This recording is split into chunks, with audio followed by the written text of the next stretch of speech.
nasibak daw po sa pwesto, mga kabunyog, mga kaboses, si Boying Rimulya. David D'Angelo ang boses ng kalikasan para sa katotohanan, hustisya, katarungan at katapatan sa bayan. Tara na at makita lakay sa Danino Speaks.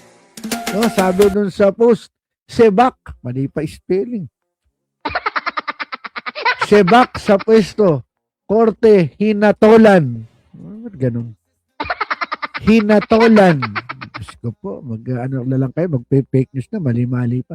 Hinatolan na si Boying. Yan. Sinampula na. Yung claim daw ay yung Supreme Court ay ni-remove daw si Ombudsman Jesus Crispin Boying Rimulya from office after he admitted to hosting a meeting with former Senator Antonio Trillanes IV, retired Police General Nicolas Torre, and 2 International Criminal Court investigators in 2025. Ang sabi po sa fact check, itong YouTube video na ito ay nagkaroon ng 15,000 views. Kumikitang kabuhayan, ha? 1,400 likes. Ganun kadami yung mga tanga-tanga, no? And 175 comments. Sensya lang, di ba? 1,400 likes. Ang dami naman ng mga tanga-tanga. It was uploaded to a YouTube channel that claims to be a news outlet. Wow! Bakit ulo ko? 169,000 subscribers. Dali lang. Hihinga lang ako ng konti. Ang sabi, hindi ko talaga kinakaya. Oh my God, Lord, ano lang nangyayari sa ating buhay? Hindi ako makapagsalita.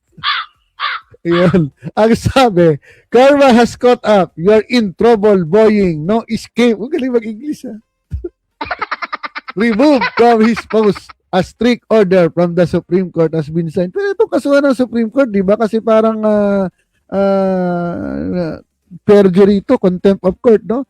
So, ang katotohanan, mga kaboses, mga kabunyog, ay nasa opisina pa po si Boying Rimulya at nagkakape.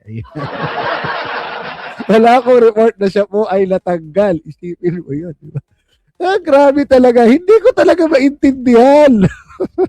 Ano ba masasabi nyo, mga kabunyog, no? Comment lang po kayo kung ano masasabi nyo dito sa mga nangyayari sa alit ng lipunan. 159,000 subscribers.